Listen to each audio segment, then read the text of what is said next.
성령 강림 주일을 맞는 오늘 우리 같이 나눌 말씀은 요한복음 14장 16절에서 17절 두 절 말씀입니다. 제가 읽습니다.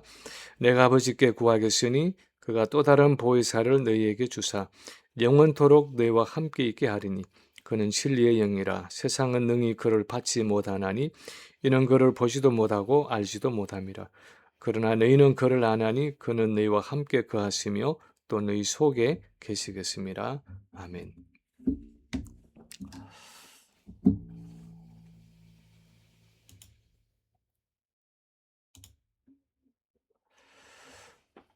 한 6년 전인 2020년 7월에 세상을 떠난 J.I. 패커 박사님이 쓴 Knowing God, 하나님을 아는 지식이라는 책에 보면 성령 하나님에 대한 챕터에서 신적 존재지만 무시된 분 하는 소제목으로 이렇게 쓰고 있습니다.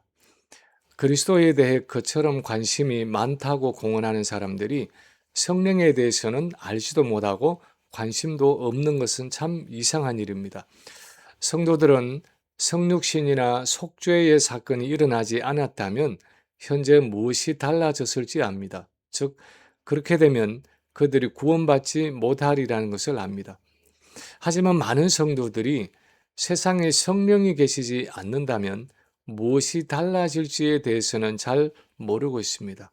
그럴 경우 정말 성도나 교회가 어떤 식으로 고통을 받게 될지 정말 알지 못하고 있습니다.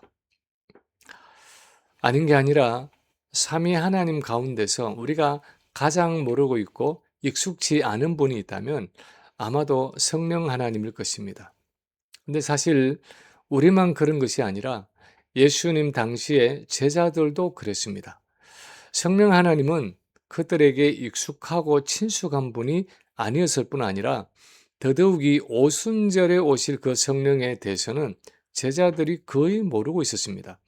그래서 오늘 본문은 제자들이 오순절에 오실 그 성령에 대해서 처음으로 자세하게 듣는 장면을 기록하고 있습니다. 이전에도 예수님이 성령에 대해서 잠시 말씀하신 적이 있었지만 제자들과 함께 마지막 만찬을 가지고 이제 십자가를 지시기 전에 하신 소위 이 다락방 설교에서 예수님은 아주 자세하게 본격적으로 그 성령 하나님의 사역에 대해서 말씀해 주고 있습니다. 예수님은 제자들 앞에서 오순절에 오실 성령에 대해서 무엇을 말씀하고 있습니까? 첫째는 성령은 예수님을 이어서 오시는 보혜사라는 사실이었습니다. 성령은 예수님을 이어서 예수님을 대신해서 오시는 보혜사라는 사실입니다. 오늘 본문 16절에 보면 예수님이 제자들에게 말씀하시기를 내가 아버지께 구하겠으니 그가 또 다른 보혜사를 너희에게 주사 하고 말씀하고 계십니다. 예수님이 십자가에 죽으시고 부활하시고 승천하셔서 성부 하나님께로 가시면 아버지 하나님께 구하심으로 제자들에게 또 다른 보혜사를 보내주시겠다는 것입니다. 헬라어에는 다른이라는 형용사가 두 가지 있는데 하나는 종류가 다른 하는 의미입니다. 영어로 하면 different 하는 단어입니다. 예를 들어서 사과와 복숭아는 서로 다르다 하고 말할 때 다르다는 것은 종류가 완전히 다르다는 의미입니다. 그런데 다른이라는 의미를 가진 이 헬라어의 또 한 형용사는 같은 종류지만 다른 개체를 의미하는 단어입니다. 영어로 하면 another 하는 단어입니다.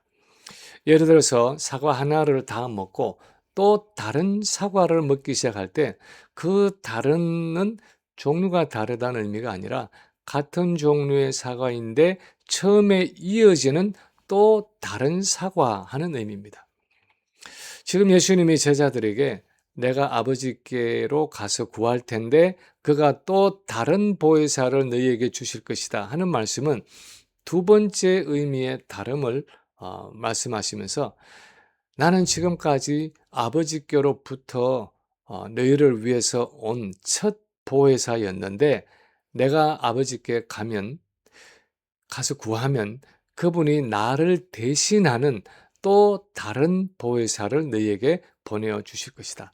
그분이 바로 오순절에 오실 성령 하나님이다 하고 말씀하고 계시는 것입니다. 보혜사라고 번역된 이 헬라어의 파라클레토스라는 단어는 대언자, 변호자, 위로자 하는 굉장히 복합적인 뜻을 가지고 있는 단어인데, 아마 우리 한글 성경에 보혜사, 즉 보호해 주시고 은혜를 베풀어 주시는 분 하는 의미로 번역한 것은 굉장히 잘 된 번역이라고 생각합니다. 근데 원래 이 단어의 의미는 재판정에서 내 옆에 서서 내 사건을 변호해 주고 도와주는 대언자, 변호자 하는 의미입니다. 예전에 어떤 자동차 사고가 있었는데 5만 불짜리 소송이 들어왔습니다. 우리가 상대방에게 부딪힌 피해자였는데 오히려 우리 차를 들이받은 러시아 사람들이 소송을 해서 우리 부부가 피고가 되어서 법정에 서게 된 적이 있었습니다.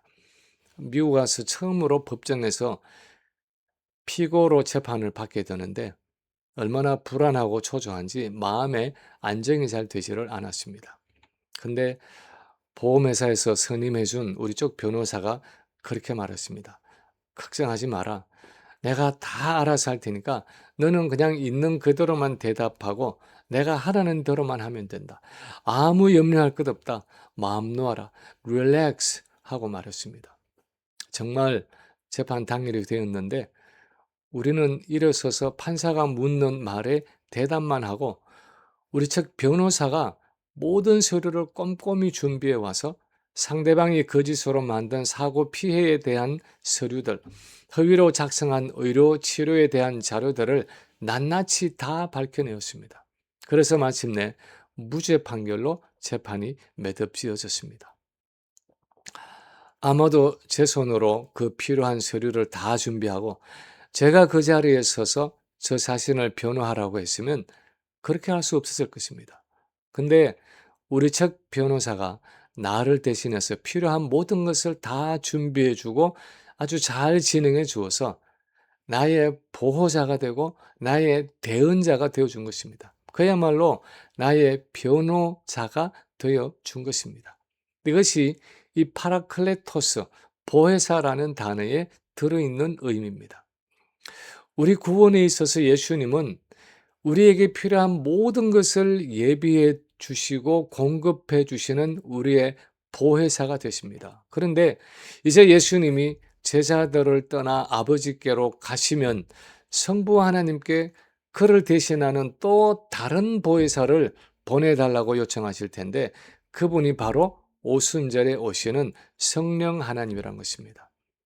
그래서 이어지는 18절에 보면 주님이 제자들에게 내가 너희를 고아와 같이 버려두지 아니하고 너희에게로 오리라 하고 말씀하신 것입니다. 우리가 오순절의 성령에 대해서 생각해야 하는 첫 번째 사실은 그분은 예수님을 이어서 그리고 예수님을 대신해서 우리의 구원을 도우시고 우리를 위로하시고 우리에게 필요한 모든 것들을 공급해 주기 위해서 오신 또 다른 보혜사라는 사실입니다. 그래서 오순절에 오신 성령은 예수님이 이 땅에서 이루신 그 모든 구원의 축복들을 가지고 오셔서 실제로 그것을 우리에게 채우시고 공급하시고 나누어 주셔서 누리게 하시고 우리가 마지막 구원을 얻을 때까지 인도하시고 동행해 주시는 예수님을 대신한 또 다른 보혜사로 이 땅에 오셨다는 것입니다.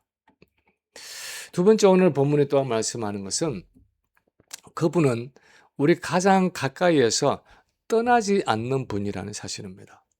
우리 가장 가까이에서 떠나지 않는다는 것입니다. 본문 16절에 보면 내가 아버지께 구하겠으니 그가 또 다른 보혜사를 주사 영원토록 너희와 함께 있게 하리니 그렇게 말씀하시고 17절에 보면 그는 너희와 함께 거하시며 또 너희 속에 계시겠습니다 하고 말씀하고 있습니다.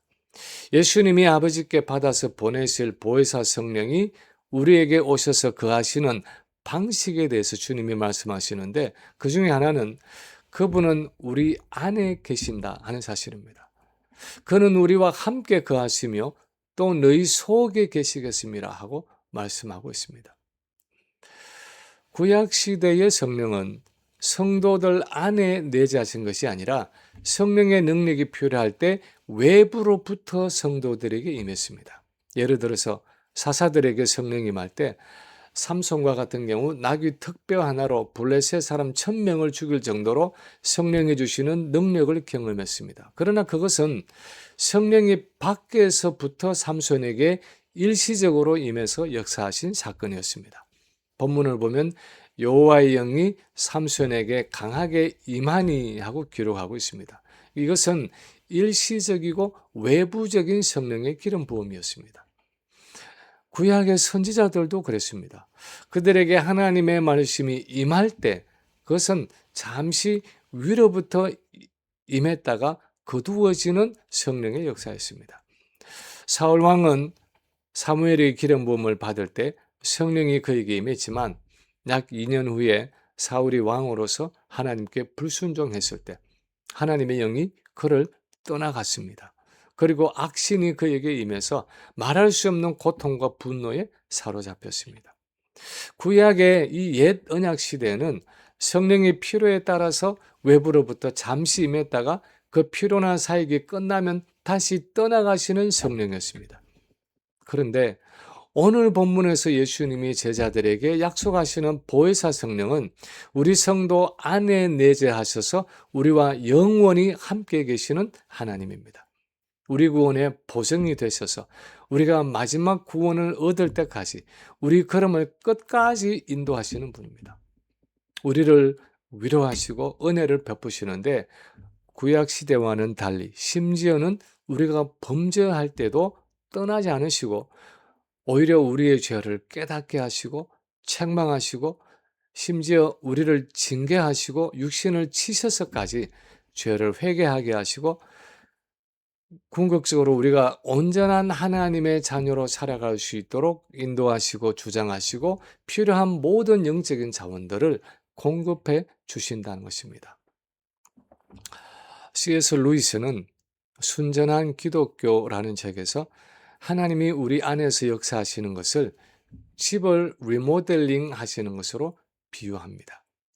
처음에는 내 인생에서 물이 새는 파이프를 고치는 것 같은 부분적으로 작은 수리 정도만 하시는 줄 알았는데 갑자기 벽을 허물고 바닥을 뜯어내고 시간이 갈수록 대대적인 공사를 하신다는 것입니다. 왜냐하면 하나님은 우리가 생각한 그냥 괜찮은 집 정도가 아니라 그분이 들어와서 거하실 크고 아름다운 궁전으로 우리를 만들려고 하시기 때문입니다.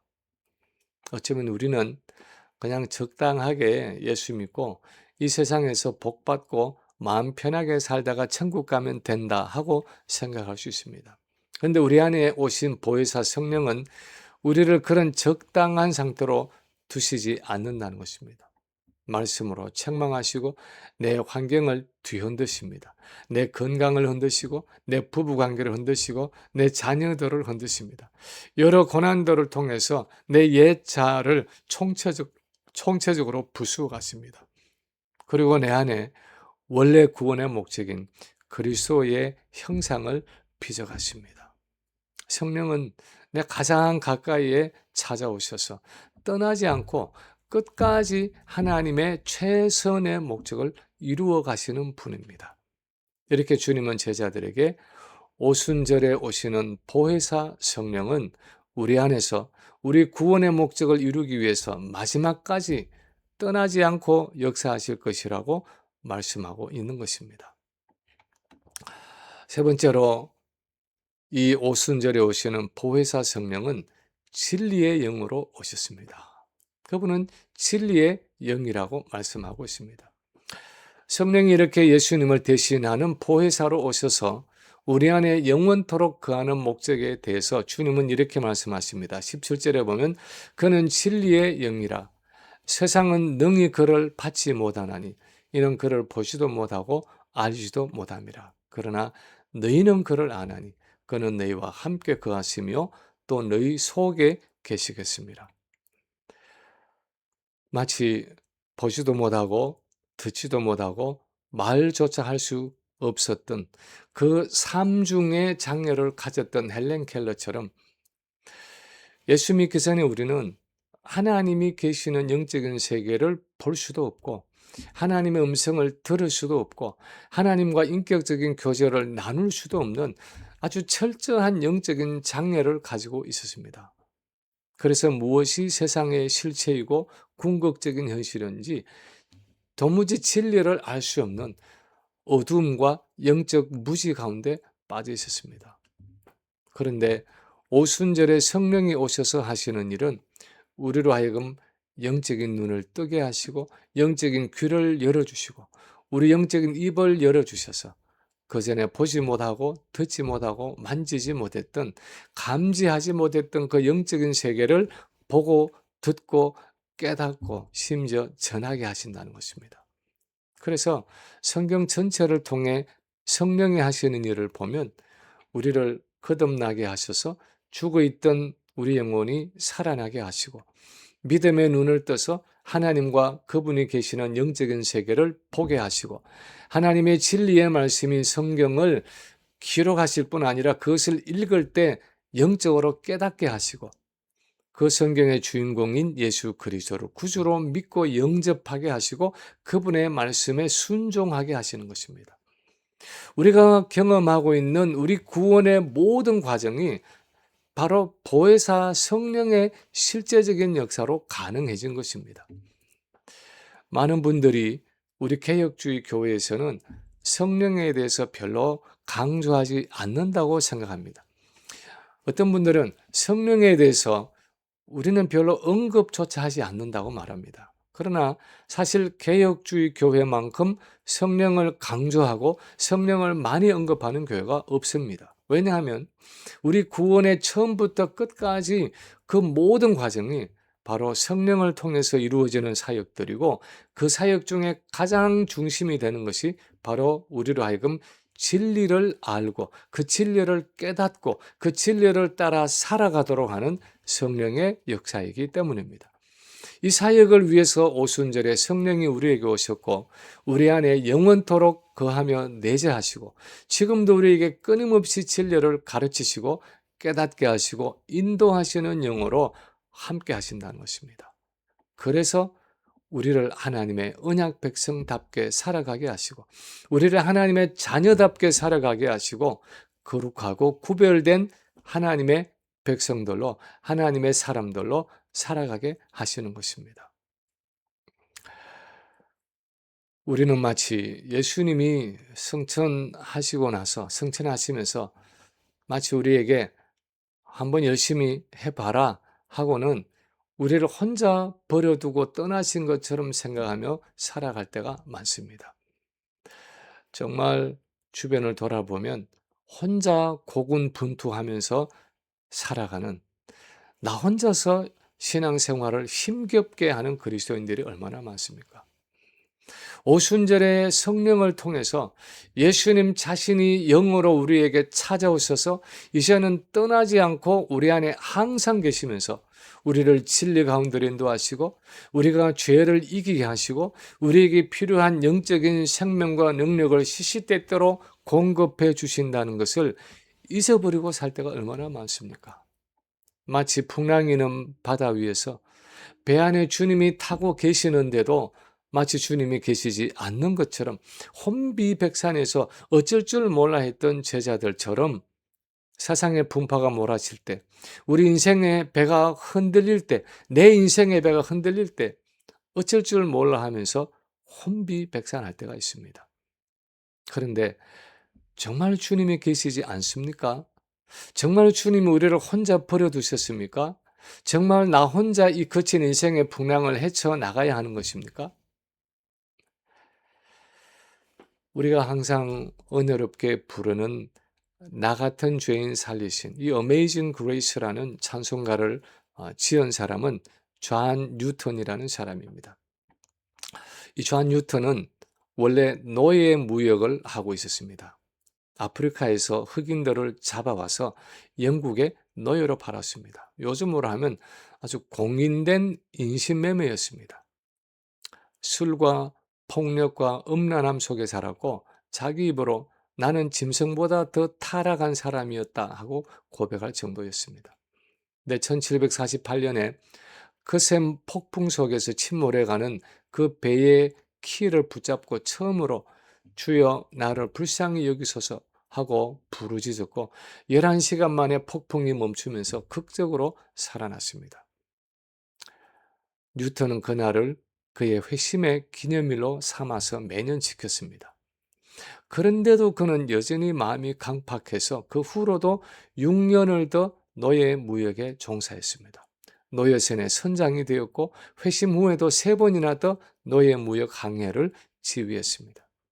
그 6년 동안에 성령은 끈질기게 그의 죄악을 깨우치셨습니다. 마침내 노예 무역을 중단했고 나중에는 노예제 폐지 운동을 펼치기 시작했고 그 당시 영국 의회 정치가였던 윌리엄 윌버포스를 설득해서 마침내 영국에서 노예 무역이 폐지되는 것을 보고 세상을 떠났습니다. 눈먼 노년의 뉴턴은 숨을 거둘 때 이렇게 고백했다고 합니다.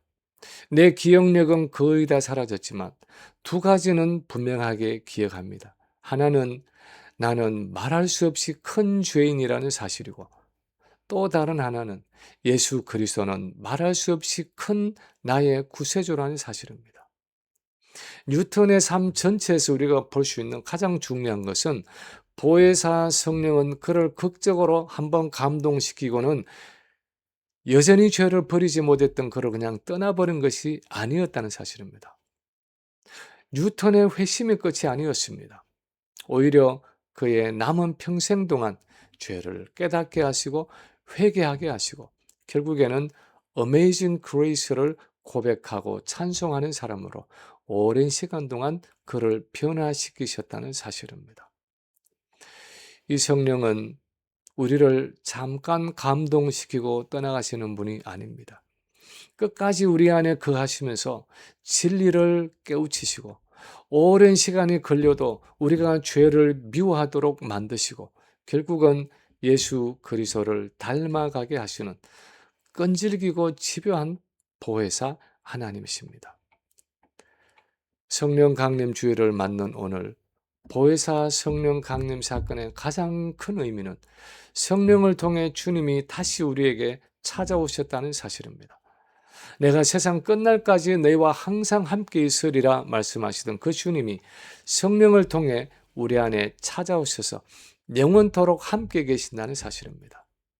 그래서 우리의 구원에 필요한 모든 것을 다 공급해 주신다는 것입니다.